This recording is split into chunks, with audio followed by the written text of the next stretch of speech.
Oh, no intro. I don't know what happened there, but we are live.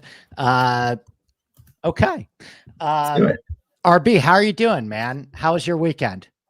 The weekend was great. The Memorial is always my son's birthday, so it was number 10 for him. We had a lot of stuff going on, and I lost every dollar because I didn't bet Scottie Scheffler.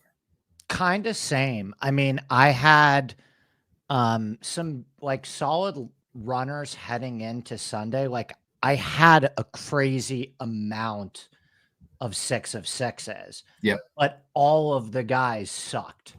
Like Fitz, Finau, all of them. Yeah. They just all sucked, Fleetwood, especially on Sunday. And particularly, like, I really had one really good lineup too that was anchored around Cantlay and Spieth.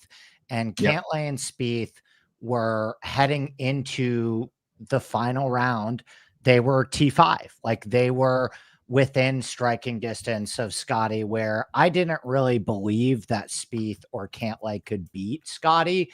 But like, if Cantlay and Spieth finished top 3, I would have salvaged the week and won money this week. And they certainly didn't do that. In fact, watching Jordan Spieth's round on Sunday and watching how Patrick Cantlay finished his round, it kind of just got me to a point where I was tweeting on Sunday, and I don't know if you agree with this at all, but I don't think there's a good player on the PGA Tour this season outside of Rory McIlroy, Sepp Straka, and Scottie Scheffler. Yeah, I think you're right, especially in terms of guys. I know I'm being somewhat hyperbolic, but like, God, what a fucking disappointing year for Morikawa, Cantlay, Fleetwood. I know JT won one time. Sick, dude.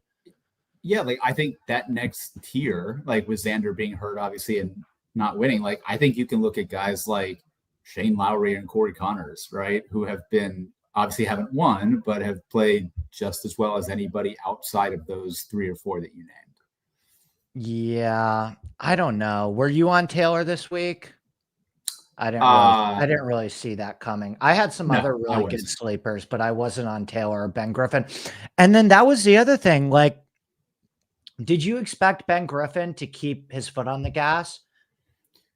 I mean, no. I mean, mostly because he's a Bermuda guy in my mind. And, I figured there'd be a little bit of a drop off with field strength. Two miscuts here, like no course history here whatsoever. Not a good. Yeah, this is a major championship level golf course, right? And I did not see that coming. But no, he's playing incredible. And I feel like this probably locked up his Ryder Cup spot. I know it was mostly round 1 when he shot 65 and he didn't really have much after that, but he hung in there, right? And made a couple of late birdies and eagles. So it was great. Okay, let me ask you this question. After what you just saw, let's take the US Open after it and fast forward to the Travelers Championship. Who's your third man on the odds board at the Travelers Championship? Because this is the question that I was thinking about last night, where it's like, there's nobody worthy of being the third man on the odds board right now in a PGA Tour event. Yeah, it's not Colin. If you just I would say it's probably Cantlay with the course history at this point.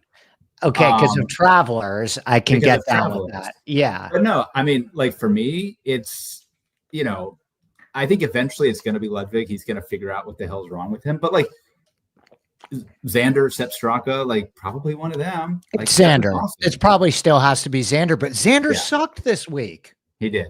Yeah. I had a lot of Xander. And then like you mentioned, I had a lot of Hovland, had a lot of Fitz, had a lot of Finau. They were terrible. Terrible. They're terrible. And Xander, like, if you played Xander, you probably didn't. You played Xander, I would presume, in your non-Scotty lineups because you couldn't really play Xander together. So if you started your lineups with Xander, you got killed. And if you started your lineups with Colin Morikawa, which I did, you got killed. Yeah. Absolutely. And I think, again, I just didn't have the right sleepers last week. I didn't have the right cheap guys last week. I mean, one of my biggest takeaways, like we talk about Ben Griffin and we talk about Straka, I expect both, obviously, at Bethpage. How is Keegan Bradley not on this team? Yeah. Well, I think that was part of the calculus, though. Like, I think that when they made Keegan captain, they basically just assumed that if Keegan has a really good season, they were going to sacrifice that. And that's a shame because I think that Keegan is one of the 12 best American golfers. But like, I don't even think it's worth talking about because I think it's just a moot point. I mean, yeah, at this point, yeah. I mean, I would probably have him in that 8 to 9 range. Agree. You know, on the US, like clearly in, not like border, clearly in. So would you take on the Ryder Cup team if you were just taking in a 1v1 scenario, would you take Berger over Keegan or Keegan? I would take Keegan right now. Well, yeah, Berger's last 2 weeks have been pretty. They've been bad. They've been pretty fucking dark. Yeah, but no, I do think Berger is probably also going to be on that team. But then, like, yeah, you have that range of like Ben Griffin and Harris English and Maverick McNeely, and like you're going to have 2 or 3 of those guys on the team. You could even see Spieth or Fowler in there. People are all over Ben Griffin Ryder Cup. Like, do you actually think that he's one of the? He's 7th. He's 7th in points. He's close to an automatic spot. He's 7th in points. He's passed McNeely. He's passed all those guys. Like, he might get on points if he keeps us up. So, would you rather have Ben Griffin or Daniel Berger on your Ryder Cup team? Well, that's not close. Definitely Daniel Berger. I think so too, but I think there are a lot of people that would say Ben Burns. Griffin. The Ben Griffin hive is really strong. Burns is the interesting one because he's finally playing better. We'll talk about him a lot today, I assume. But I feel like he's backdoor his way there because obviously Finau is not, Cameron Young is not, Keith Mitchell is not, Jordan Spieth is probably not unless he gets picked. So yeah, we'll see. Spieth is the one. Spieth sucks, dude. Like I watched so much Spieth this week and tracked so much Spieth because my good lineup was anchored by Spieth and Cantlay and like Ryan Fox and Pendy. But how good is it for match play though? That's the problem. Yeah, I hear you. I just like a golf course like Bethpage. It's going to be, well, I shouldn't necessarily say that because I don't know how they're going to set up the golf course.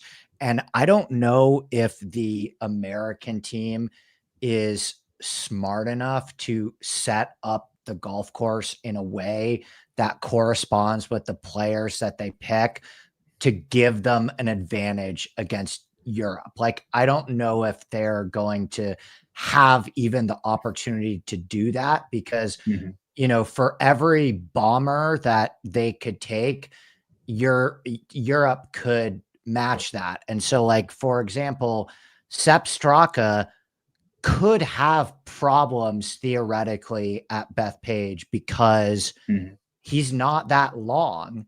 And so that's why, like, there were a lot of Sepp. Did you bet Sepp Straka US Open? No, I have him at the Open, Portrush. I like that better. No beef to Kyle. I know there were a lot of I understand Sepp Straka at US Open just as like a pure misprice on the sense that Sepp Straka should be priced right now like the 3rd or 4th best player on the PGA Tour. He's been the 3rd or 4th best player on the PGA Tour. He's closed golf tournaments. He showed up on on a wide variety of golf courses. Like, he showed up on brand new golf courses. He showed up on Birdie Fest. But you look at Straka's 2 wins this year, both of them were on short iron intensive golf courses. Now, I know that he looked good on a long iron intensive golf course at Muirfield Village, but Oakmont and Bethpage, I think, are going to be even more long iron intensive than you got at Muirfield Village. And that would be my concern with Sepp, is I still think the best version of Sepp golf courses are ones where you have shorter approach shots coming in. Like Philly Cricket was fucking. I think so too. Yeah. Yeah. It was perfect for him. Yeah. And I think Kyle already told us that Pendrith is winning at Oakmont, right? We got that. Well, okay. So the Pendy thing at Oakmont has been with Kyle for a really, but this is good because I want to talk with you about the US Open market right now and Scotty. Yeah. the Pendy thing with Kyle has like spans back to December. So like we started talking about this Pendy US Open future back before ISN started, when we had like a fall swing Discord, which you probably remember. I think you were a part of that too. Yep. But the Pendy US Open thing has been like ingrained in ISN culture. And I don't think that like anybody, I wish I was holding that Pendy future in a non-Scottie Scheffler market, because I do think that Pendy can 100% finish second at Oakmont to Scottie Scheffler. Oh yeah. But like, as we head into the US Open, what is your, like, how do you feel about taking on Scottie Scheffler at Oakmont? It's going to be so, I think he's going to have to play bad to not win. I think so too. So I actually did. So I did bet Pendrith at a slightly worse number because I wanted the 5 places, right? So I have, and I think those 5 places, right. Those 5 places might be quite valuable for you. And it's not just Scotty, right? Like you talk about Bryson, obviously at the US Open. You talk about Rory at any major. I think Oakmont, from sort of what I've been reading and doing, it seems like it might favor a fade a little more, which probably brings Rahm and Morikawa into play for that. PIB. Right. So yeah, like I think Rahm is going to be live there. He's playing better now. I feel like Morikawa is always live in majors, despite I hate him. But he's my least favorite player in golf. I've lost so much money on him the last 2 years. I've never hated a golfer more than I hate Colin Morikawa. I hate him so much. I hate him more than Cantlay, because he's priced lower than Cantlay too. Morikawa was 16-1 this week. He was a core play for me again, because it's like, okay, great course history, kind of like a good price in daily fantasy. Like if you started with Morikawa, and there used to be a time back in the day when Colin Morikawa could at least hang with Scottie Scheffler on a golf course like this. Like last year at this golf course, Scotty beat Morikawa by 1 stroke. And if Scotty were to beat Morikawa by 1 stroke this week, then you would have $3,700 in salary to be able to build a better lineup with Morikawa over Scotty. And that was my logic this week, is like, if we can just get Morikawa to hang with Scottie Scheffler and score similar to him, then I have $3,700 to build a better lineup than all of these Scotty lineups. And it looked like that on Thursday. Like Morikawa got to 7 under par and he was cruising right along. And then what did he go? 75, 77. And he now this week, he's not even at the point where he's backdooring top 10s anymore. Like he backdoored the top 10 a couple times at like TPC Sawgrass and at the Masters. And now he's not even backdooring a top 10 for you. I think he finished like T23. Yeah, it's hard to pinpoint too. It's just like, he just can't put everything together. Like it seems like this year, his short game's gotten a little bit worse, especially recently. But the iron play is still pretty good. The off game, he's still exceptionally accurate. Like I feel like he's not far off. He's just infuriating because that's what makes it so frustrating. I don't think he's far off either. No. But how much longer do we have to wait for him to win a golf tournament? I am not entertaining a US Open conversation with Colin Morikawa to win the tournament unless it's in the without Scotty market. Right now, and you can tell me your opinion on this too. Maybe, maybe I'm being too tunnel vision right now and being a prisoner of the moment. But to me, there are 3 guys that I would trust right now over the course of 72 holes to go toe-to-toe with Scottie Scheffler and beat him at Oakmont. I think there are a bunch of guys that, if it was a random birdie fest where you could sun run with your putter and separate by making a million putts, there are a bunch of guys that can beat Scottie Scheffler on any given week. I think at a golf course like Oakmont, where I don't even think you need to gain any strokes putting, and all of the separation is going to be from tee to green, like we saw at Muirfield Village. To me, there are 3 guys that can beat Scottie Scheffler from tee to green over the course of 72 holes. Rory, Rahm, and Bryson. And maybe Rahm is even being generous. Like I was like, some of the tweets about like, Scottie Scheffler's run of dominance wouldn't be what it was if he had to battle Rahm every week. Scotty's so much better than Rahm. He's so much better than Rahm, and he's been so much better than Rahm for 2 years. You want to find out what happens when Scotty and Rahm go toe to toe. It started at the Ryder Cup at Whistling Straits, and it hasn't stopped. It happened at the Paris Olympics. It happened at Quail Hollow again. He's so much better than Jon Rahm, and his resume wouldn't look all that much different if Rahm was on the PGA Tour either. Here's the thing, okay, and then rant over because I'm a bit animated about this.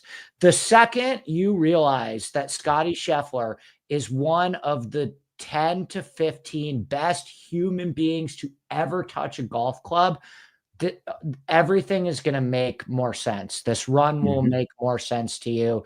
What he's doing will make more sense. Like, that is what we are talking about right now. The sample size is there. I agree. Yeah. I mean, he just needs the longevity. Like, when you look at guys like, so I feel like his run right now feels like a peak Vijay Singh type run, right? But like Vijay, you know, even though he started late, he sustained that for a decade, right? Like, I feel like that's the piece. If Scotty can do this for 3, 4, 5 more years, he's going to win 20 more times. He's going to win 3 to 5 more majors. And then, you know, he's a certified, probably top 10 player ever. Well, like, the reason why I even hesitate to say that Rahm and Bryson and Rory can beat him is because remember what happened at the PGA and listen, it's really tough to win back-to-back majors. Like, forget, even if you're one of the all-time greats, the all-time greats didn't win back-to-back majors all that often. Like, I'm not going to be picking Scotty to win the US Open because I already had my deal with Scotty at major championships this year and was very happy with how things played out for me at the PGA Championship. But we kind of did this at Quail, where everybody was like Bryson and Scott. I mean, on Bookmaker, Scotty went off at 5-1 and Bryson went off at 6-1. And now I think for the US Open, the pricing is probably correct. Like, Scottie Scheffler should be plus 250 to win the US Open. And then it should be Bryson at 9-1. And then it should be it should be Rory at 7 or 8-1. And then it should be Bryson at 9, and then probably Rahm at 14. And I think where I'm going to end up being, because I don't want to bet Scotty again, and I don't think he's going to win back-to-back majors. I think you either have to bet the without Scotty market and then just rip whoever you want to try and finish second, or if you're going to take on Scotty, you have to bet it with Rahm or Bryson. Correct. Yeah, my 3 futures all have an each way on them. I have Lowry, Woodland, and Pendrith, but Rahm would probably be the one that I add as we're getting close to that, if I don't figure out a way just to bet the without Scotty market. Who do you like in a vacuum more for Oakmont, Bryson or Rahm? Because I haven't figured out the answer to that question yet myself. I mean, course fit feels like Rahm, but Bryson is just so perfect for US Open setups. And course fit differences between them? I mean, I just think Oakmont. Like, what's the difference in skill set right now between Bryson and Rahm? They're like pretty much just similar versions of each other, where I think like the iron play, right? I obviously trust Rahm's iron play. Yeah, that's it. That's it. Is I think that Rahm's a little bit better of a long iron player, and Bryson has a little bit more pop off the tee. Yeah, I think Oakmont, you have to rein it in a little bit and win with your iron play. Like, like we saw DJ win with driver, but that's when DJ could hit every fairway from 350 with that high fade, which again, Rahm can hit that shot. Bryson cannot hit that shot. Yeah, I was going to say, I'd need to go back and watch that US Open. Did it feel like DJ won with his driver, or did it feel like he won with his iron play? Yeah, I'd have to go back as well. I mean, we don't have DJ gained from it. Yeah, remembering peak DJ, you know, he always won with the driver. So yeah. No, I mean, it's a tough market right now. It's really annoying what he's doing. Like, last week was just so annoying. It was so annoying, not just because my guys played bad, but also because if they didn't play bad, I still wouldn't have won. Well, I think the craziest thing about Scotty, like we've seen these runs, like you said, we saw it with DJ, saw it with Jason Day, saw it with Spieth. Like he doesn't make bogeys. He does not. And every hole is a birdie hole for him in ways that it's not for other guys. Like remember at Quail where there were a lot of, and I only felt like, because I watched like all of Quail, and there were only two guys that I felt this way about watching like 15 hours of coverage at Quail, where there were a lot of holes at Quail where you had to play defense, right? Yeah. And for two guys in the field, and Oakmont is probably going to be the exact same thing. For two guys in the field, Scotty and Bryson, every hole you could play offense. For Bryson, because he was able to drive the ball 330 yards in straight. So there were just golf holes where he had a wedge in, and everybody else in the field had like middle to long irons. And then with Scotty as well, because he's such a good iron player that all of these golf holes where he has like 175 yards in, and it's like all these other guys are hoping to hit the green in regulation. He's such a good iron player that like he can hit those middle to long iron approach shots to 10 to 12 feet and make a couple of those putts every round. And suddenly he's out there birdieing 500-yard par fours when everybody else is hoping for par. I'll never forget my favorite example of this. I think it was round 3 at the LACC Open. Number 17 was playing exceptionally difficult. There's like a front left flag. These guys were hitting 4 irons and 5 irons in. They couldn't hold the green. Scotty holds it for eagle as he's chasing down, Wyndham and Rory and Fowler. And like, it's like nobody else has these shots, right? Like every hole is a birdie hole. Every hole he can make a move. It's super impressive. Okay. That was my rant on Scotty in the US Open. And now he's not here. So let's do it. I know, it's awesome. I'm so excited for it. We can hit a winner. I know. Let's turn the page to Canada. Do you feel, okay, well, actually, let me ask you this. Have you consumed content on this golf course? I obviously spent a lot of time breaking down the golf course. I wrote a super long article about the golf course on InsideSportsNetwork.com. Also have a podcast up about it as well. But I don't know what other people have been saying about the golf course. Do you have anything to add? Where do you think the market thinks about it? Yeah, I've only read your stuff and what Ron Kloss put out there at Pittsburgh. So, but I mean, it seems pretty straightforward. Like your distance off the tee helps, but I feel like you're just going to hit a bunch of longer irons. And that really helped me trim down my list quite a bit, Taylor Pendrith. Yeah, it's very Mexico coded. Like I think it's very Vidanta, Vallarta, Memorial, like those golf courses of driver heavy, long iron, Rocket Mortgage type deals. Well, Rocket Mortgage is too many wedges for me. I think like that's why I think Rocket Mortgage and John Deere I would put in like Bentgrass Birdie Fest, and then TPC Craig Ranch and Vidanta Vallarta are like their own bucket of the only defense of the golf course is the fact that it's long. Okay. The architecture is nothing. I mean, it's really bland, straightforward architecture. This architect who designed this golf course, Doug Carrick, like I was looking at his other work. He's as qualified to design golf courses as I am to perform open heart surgery. Like there's nothing there. Like you could just, you could literally, it's like the golf courses look like what I drew when I was a 5-year-old.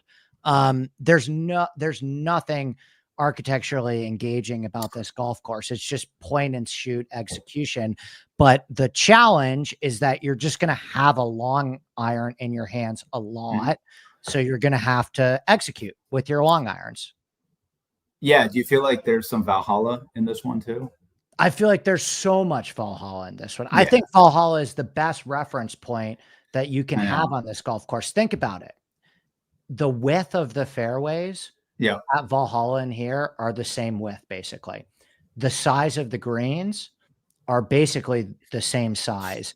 The thickness of the rough at both golf courses are basically the same. The architecture, the flatness of the greens, the green side surrounds are basically the same. The only difference that I would say about Valhalla is I think at Valhalla, you wanted a fade off the tee more. And this golf course, I would say I would prefer that you hit a draw a little bit more than a fade, but they're so similar. And I actually think it's like the perfect reference point statistically in terms of like what the missed fairway penalty is going to be, what the distance versus accuracy correlation is going to be. So I'm 100% with you on that. That's primarily what led me to Bob Mack, amongst others. But okay, so we're on the same page about the golf course. So Rory McIlroy is at the top of the DFS slate at $11,900. What do you do with him this week? Haven't decided yet, but I would say I am leaning towards playing more than not playing. Me too. I think he's not expensive enough. However, I really do not like the bottom of this board. Like me neither. I don't like a single guy under 6,900. Yeah, like you can maybe talk me into like a 6,800 Nick Hardy or something, but yeah, I don't feel like I'm going to go below 7, which does make it much more challenging, especially, if you want to pair Rory with a Taylor Pendrith or with a Robert McIntyre, which you probably do. Like you're really scraping all 7s at that point. I couldn't agree more. I think what I'm probably leaning towards doing is 50% Rory lineups, and in those Rory lineups, it's going to be like Rory, and then the second man in is going to be in the 8K range, and it's going to be super balanced. And then my non-Rory lineups are going to be, I mean, I like Ludwig. Like I liked what I saw from Ludwig last week. If you had to pick, like, let's do in between, 9K to Ludwig, who are your favorites in that range? Yeah, I mean, so I probably very similarly with you. I had bet McIntyre, Pendrith, and Burns, so I guess it'd be those 3. Yeah. We're on the same page this week. I don't love playing a very expensive Taylor Pendrith in DFS. And I think he might end up being a good fade in DFS because I think the ownership will be there. And like, if you look at Data Golf agrees with me this week, which isn't always the case. Although me and Data Golf agreed quite a bit on Aaron Rye last week, and that was not the answer. Data Golf has taken a beating on Aaron Rye the last 2 weeks. The last 2 weeks, Data Golf has been like, God, Aaron Rye is the best play on the slate, and he's missed both of the last look, there is no excuse at Colonial. That's on him. I took a bath on Rye the last 2 weeks too. I know. Trust me. I saw the data too. So I think I'll probably end up having the most of Burns just because he's the cheapest of the 3. Like I can make a Rory Burns lineup, and he might be the lowest owned. He might be the lowest owned of the 3 too. And it's obviously a different golf course, but he's played well in Canada before. He's finally coming into form. The iron play is starting to come back a little bit. Yeah, I would say Rory Burns is probably my favorite start this week. Yeah, so I'm prepared to fade. Oh my gosh, saying fade Taylor Pendrith is fade Taylor difficulties, but I am prepared to fade Taylor Pendrith this week if he ends up being the highest owned non. By the way, what do you think Rory ownership is this week? Like 35%? I'm going to go slightly over. Yes. Okay. Yeah. I don't think he'll get to 40, but he's just cheap enough that like you can get him in with.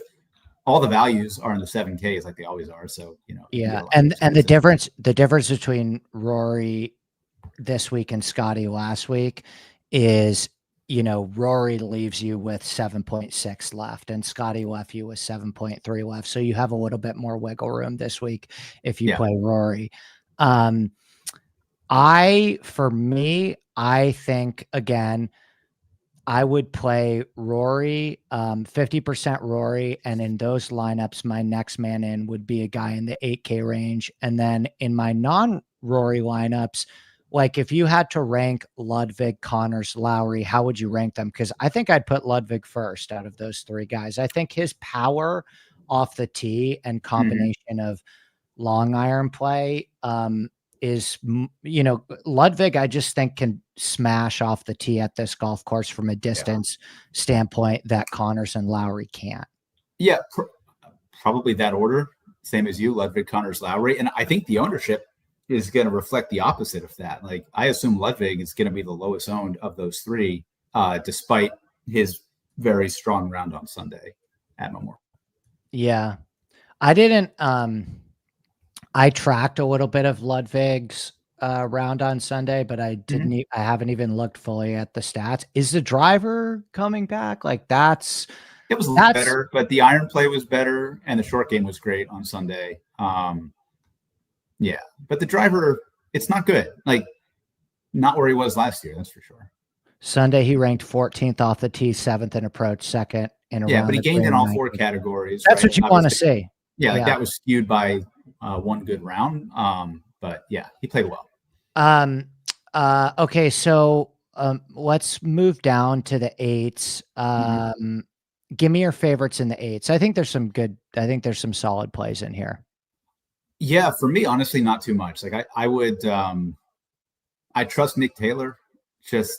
I just trust him more than these other guys. Obviously won this event at a different course, played well last week. We've seen him, multiple times go head to head against Scotty, against Fleetwood, have no issues. So, and then I still believe in the Alex Noren renaissance. I think there's more in there. So I would say probably those two. The stats will tell you to play Kurt Kitayama. You're going to tell me to play Kurt Kitayama, but I'm going to tell you to play Kurt Kitayama. But I'm not going to play Kurt Kitayama. Oh, good. Smart man. He is playing well today, it looks like, in the qualifier. So we'll see how he does. Oh, Kurt's playing longest day. Are there any? Everyone's.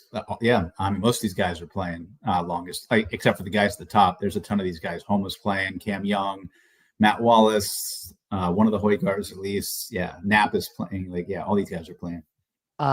What are some of the big highlights from longest day? Like, I just bet Ricky Castillo. Do I need to be worried about anything? Because I don't like, if Ricky Katz shot 80 in a US Open qualifier, that's concerning for me this week. No, Gordon Sargent did, and he's in this field. So not that you were going to play Gordon Sargent, but he shot 80. No, Castillo seemed okay.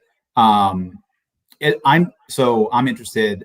Like, all the young kids are playing well. The college kids who are coming out, Blades Brown's playing really well. Max Homa was playing okay. So those guys, like Homa, for example, is still in Ohio with Fowler, with Cam Young. So it's interesting to see how they play today, and then if they actually make the trip up here or not.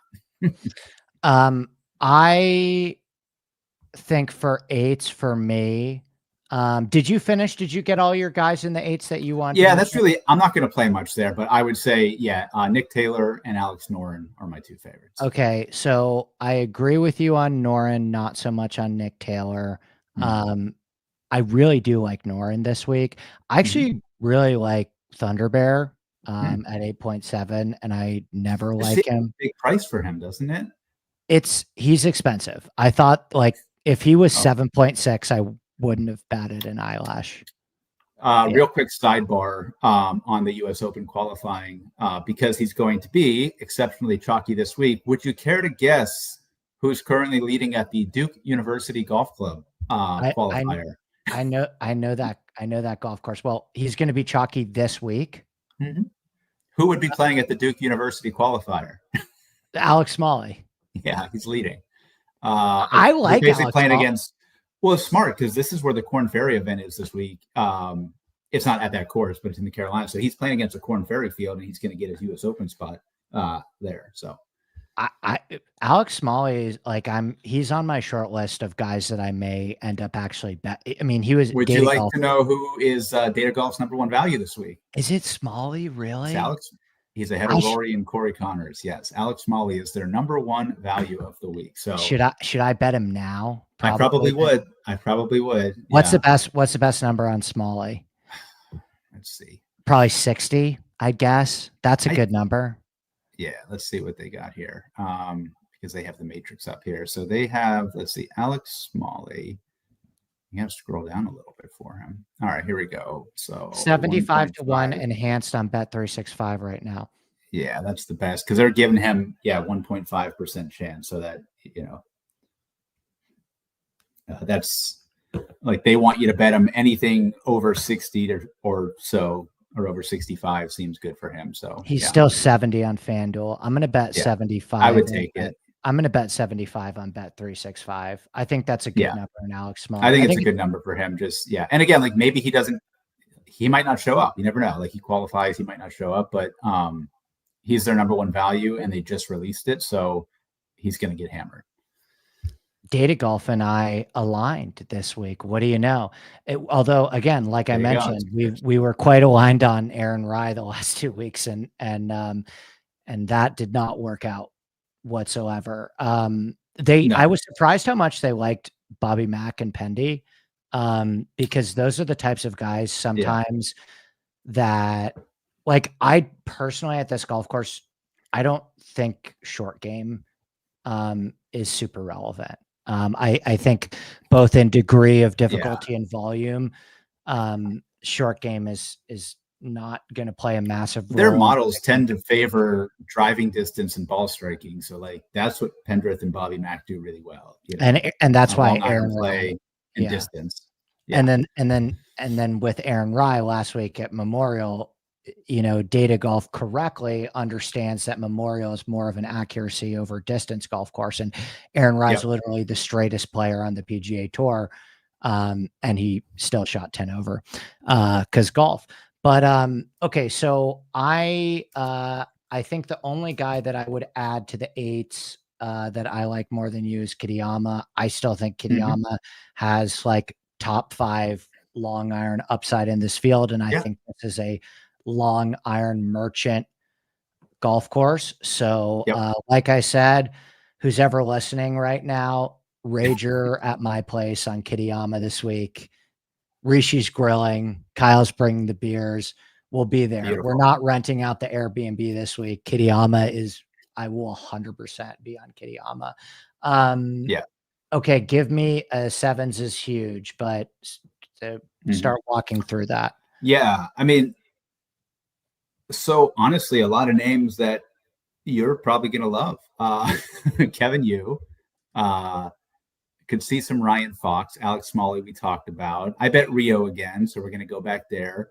I think Matty Schmidt is a good fit here. I love Norgard this week. I know you're a big Nicholas Norgard stan. I like him this week.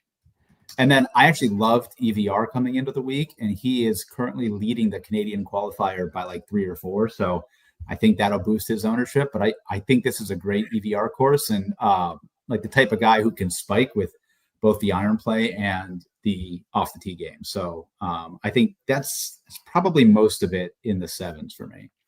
The guys in the 7s that I would add that you haven't already mentioned, I like Ryan Fox. He was good for me last week. I have no problem going back there. Alex Smalley has core play potential for me. Sure. Nicholas Norgard at 7,500. You already mentioned him. What do you think about Thor? Not Olsen, Thor. Torn. Yeah. Torn. Like there's I can't get him right ever. I can't get him right ever. I feel like I just need to play him on like those Bombers only courses, and like we're close to that, but we're not quite that here. Yeah. I think we'll hear from him this summer. Like he totally gives me could win Rocket Mortgage or John Deere Classic vibes. For somebody that has so much potential, he'll fuck you in DraftKings really hard. Like he'll like withdraw on you. He'll finish DFL. Like he'll make the cut and then be the worst guy on the golf course over the weekend. Like I can't totally figure out, it's been a learning curve for him thus far on the PGA Tour. And like, I think he's amazing and it's a long-term buy for me, but some of these long-term buys, when they have a rocky road, it's costly. One other long-term buy here. I know that our Discord will be familiar, but Johnny Kiefer's in this field again. He did not have to play longest day in golf because he did it about a week and a half ago and got his US Open ticket. And since then, he went back to the Corn Ferry Tour, had a playoff loss and a 12th place finish last week. So playing great. He came up on that PGA Canada Americas tour. So has probably played this course before, but at least he's played in Canada plenty of times. So I think he's going to be very low owned because he's now priced up with like real golfers. I was going to ask, why is Johnny Kiefer 7.8? That's a great question. That's really high. I mean, he's good. Like, I mean, Data Golf has him as a top 75 player in the world. Just to tell you where they valued him. So he murders it off the tee. Yeah. So like that may not translate right away, but he's going to be a PGA Tour player for many, many years, I think. So he makes a lot of sense. And then just down to the bottom, a couple more names. So I bet Griot. Okay. And I bet Carl Phillips. Everything we're looking for with the long iron play. Why is Tom Hoge not here, by the way? Like, I was so excited to bet Tom Hoge at this golf course after his top 10 last week, and he didn't show up. But Argentinian Tom Hoge will have to do. Yeah. Griot, like, the signs are there. He's slowly coming back out of his slump. He had a tie for 20th in Myrtle Beach, tied for 16th at Schwab. Iron play has been really good for 4 starts in a row now, and feels like if that's what we're looking for here, he was like 110-1. Felt like a good Griot course. And then Carl Phillips, he just shouldn't be 150-1, but skill set wise, bombs it, elite long iron player. Obviously has winning upside. We saw it.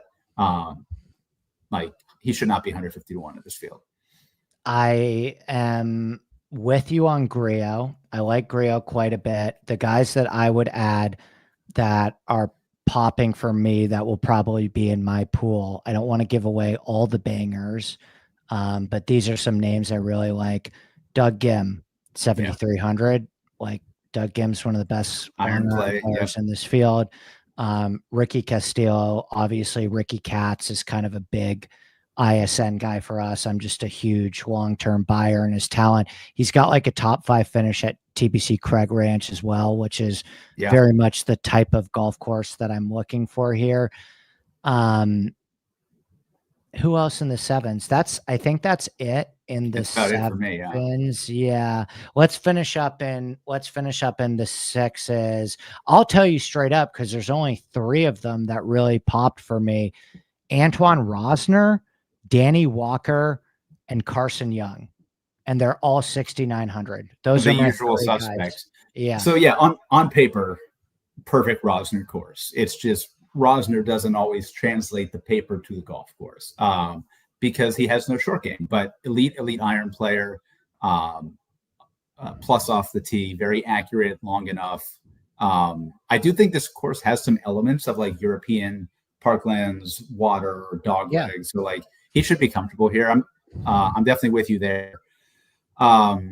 Nick Hardy, the signs are there. Yeah. I played him in Showdown, I think, at Schwab. So like round to round stuff was pretty good.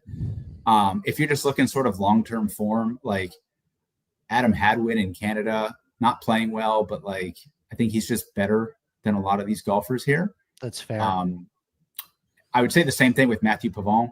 I don't play him, but if you're looking for a punt who has upside, I think he's the type of guy. But really, shout out Devin if he's around. Really not a lot of other stuff down here, which again is why I'm probably going to be sort of Rory and a bunch of 7Ks. It's probably where the week's going to go. I agree with you. What could go wrong? I hope so badly that this is just like a week where a guy that makes a ton of sense wins. Like, how awesome would that be? Pendrith, Pendrith, like McIntyre, like Pendrith, Bobby Mack. Like, those guys make so much sense at this golf course, and that used to happen last year for me all the time. The time, it was like, oh my gosh, Johnny Vegas makes the most sense at TPC Twin Cities, wins the golf tournament. Aaron Rye at Wyndham, Davis Thompson at John Deere. Like, guys who made sense last year just won. Let's like get that going this summer, guys. Like, I think this is the time of year where it happens. Yeah, like, it's got to start to happen. You have a sample size for I've got great data. feel like I have a very strong understanding of this golf course. I'm very confident in my breakdown of the scoring average and what skill sets matter. Yeah. Like, let's have the guys that are supposed to play well based on the course fit play well. So let's get a Pendy. Let's get a Pendy win. We gotta. It looks like Cam Young might not qualify for this U.S. Open. This is painful. He's like one shot out. I'm not going to miss him. Oh my gosh. I'm not going to miss him. He hasn't been good at golf or relevant for a year. Yeah, both him and Fowler are right. They're right on the bubble about halfway through their second round. So I'm going to miss Cam Young at U.S. Opens the way that like people will miss Taylor Gooch. Like it's just. I can't wait to bet him at like 25-1 on the Corn Ferry Tour next year. Yeah, there you go. We'll lose a lot of money. So. Okay, RB, who's your non-Pendy winner? I guess Burns. I just feel like he's due. He's playing better. Scotty's not here. Feels like a good Burns spot. Awesome. I will next time we are talking, we will be talking about Oakmont, my man. Can't wait. Fired up.